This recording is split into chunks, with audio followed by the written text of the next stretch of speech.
حبايبي عاملين ايه؟ يا رب دايما تكونوا بخير. تعالوا النهارده هعمل لكم ترند الاندومي الجديد. عايزه اقول لكم ترند جامد جدا وبجد هيعجبكم جدا.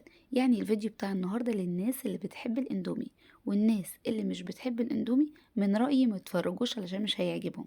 يلا بقى نشوف وصفة النهارده هنعملها ازاي. الاول هجيب حلة وهننزل بالاندومي في الحلة علشان عايزه اساوي الاندومي قبل ما اكمل باقي الوصفة. يعني هي الوصفة الأصلية بيحطوا الأندومي في الطبق وبينزلوا عليها بمية سخنة وبيكملوا بقية الوصفة، لكن أنا حبيت أسوي الأندومي الأول. ففي حلة كده هننزل بالأندومي وبعد كده هيبقى معايا مية مغلية هننزل عليها، أو هننزل بالمية المغلية على الأندومي، وهغطي الحلة واسيبها لمدة 3 ل4 دقايق كده بالظبط. وبعد كده نصفي المية الزيادة ونسيب حبة مية قليلين جدا، وبعد كده ننزل بالبهارات. وللأسف طبعا مقطع المية المغلية لما نزلت بيه على الأندومي ما كانش متصور، يعني الفيديو كان واقف أو الكاميرا كانت واقفة، بس مش مشكلة. فبعد ما صفيتها من المية نزلنا بالبهارات ونقلب الكلام ده كله مع بعضه. يلا بقى نشوف هنعمل ايه. نجيب العلب بتاعتنا، وشفتوا الشو اللي انا بعمله مع ابني ده؟ يعني حبيت اعمل لكم شويه شو كده يعني.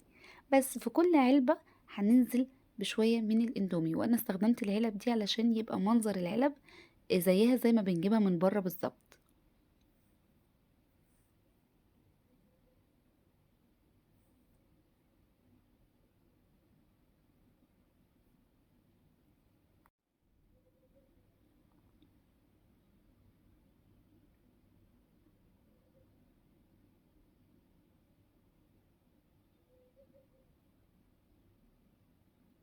تعالوا بقى نشوف هنعمل ايه على الاندومي ده. عندي هنا شاورما فراخ، عندي ستريبس، وعندي سجق. الاول طبق هننزل بالستريبس على الاندومي بالشكل ده، وده هيبقى اول طعم معنا. تاني طعم هيبقى بطعم شاورمة الفراخ،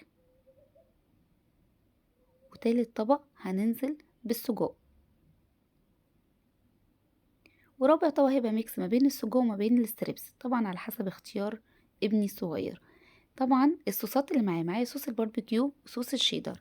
اول طبق هننزل بصوص الباربيكيو، على الستريبس هنحط صوص الباربيكيو. بس هي العلبة كانت جديدة فكانت بتنزل بصعوبة وفتحتها اصلا غلط، بس اهو الحمد لله في الاخر نزلت يعني. وعلى الشاورما هننزل بصوص الشيدر، وبرضو على السجق هننزل بصوص الشيدر.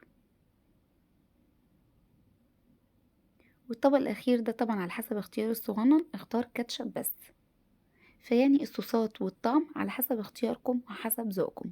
وهنا كان ابني الكبير محتار يختار انهي طبق، فالمهم الحمد لله في الاخر استقرينا على السجق، وحابة يحط كاتشب برضو على الشيدر، يعني ما ميكس ما بين الصوصات شيدر وكاتشب. وكده خلصنا الاطباق بتاعتنا. يلا بقى ندوق ونشوف الترند ده عامل ازاي يعني. الاول هندوق الاندومي بطعم الستريبس. عايزه اقول لكم ان طعمه كان بجد وهم، وكان طعمه حكايه. ونجرب الشاورما. عايزه اقول لكم صوص الشيدر على على الاندومي ومع الشاورما بجد كان ميكس تحفه، بجد كان حكايه. وكمان الاندومي بالسجق برضو طعمه حكايه. بس انا عن نفسي حبيت الستريبس وشاورمة الفراخ اكتر اتنين.